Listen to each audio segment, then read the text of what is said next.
Hi, everyone. I'm Dr. Lyssa Rankin, and I wanted to talk to you today about being a choice thief or being on the receiving end of choice thievery. This is a term that Resmaa Menakem coined. He is a trauma therapist, specialist in somatic experiencing, who wrote the wonderful anti racism book, My Grandmother's Hands. And he also wrote a fantastic book, Monsters in Love, about couples therapy.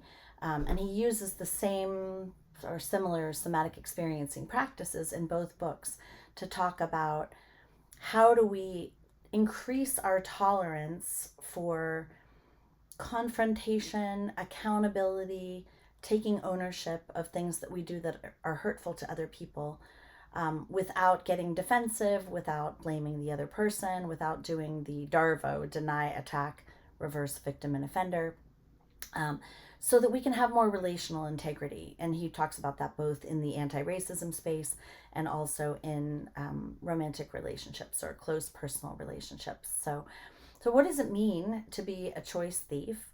A choice thief is anybody who makes a decision that impacts you, that you have a right to have a say in without your consent. So that might mean you've made an agreement with somebody, it's a carefully negotiated agreement or a boundary, and you've both said yes to this agreement, and one person unilaterally hijacks the agreement, breaks the agreement, and then if you get reactive, then they may get defensive and blame you, and they're flipping the script and now blame shifting.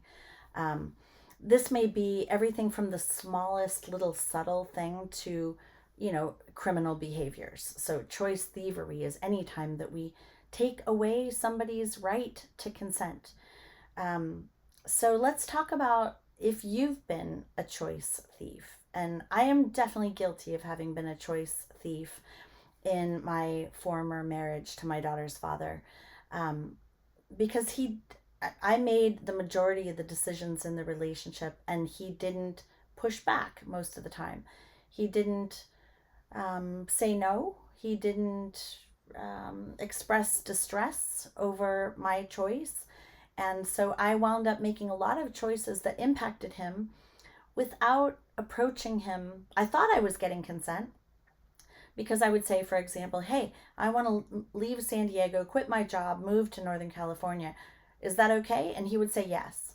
So that sounds like consent, but it wasn't actually always consent. And because a part of him couldn't say no, a part of him was fawning, a part of him was people pleasing. And so I wound up making a lot of decisions sort of by default that impacted us both.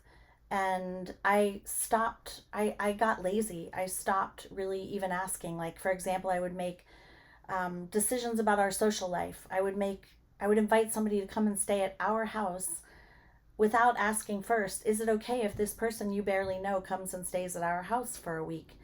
And that's disrespectful. That's choice thievery.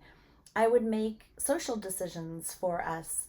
I'd plan a dinner party with two of my friends, and we're going to dinner with Diane and Rob. And I would kind of just tell him, hey, FYI, I made plans for us to go to dinner with Diane and Rob, and he would usually go along with it. So there was a lot of going along to getting along, but there wasn't much calling me out on, hey, you didn't ask me. Hey, I didn't consent to having people in my house without my consent.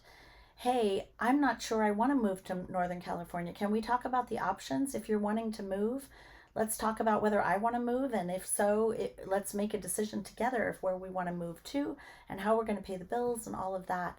So I wound up learning about choice thievery kind of in some of my relational recovery work in my personal therapy. And then I felt like I needed to go back not just to my daughter's father, but to several other people I had been in a relationship with, where I had been guilty of doing that, where I had been sort of acting like I knew best, like um, I had more power in the relationship, and I felt entitled to make decisions that impacted somebody else without necessarily asking them. And then I got into a relationship where my choice was being stolen, and I didn't even realize that I had a right to have consent, and I was having my choice overridden frequently, and I wasn't reacting similar to the way my daughter's father was. I was not reacting the way I should have been reacting, which is to get reactive when someone is stealing your choice. It is an act of control, it's an act of domination, it's a power move.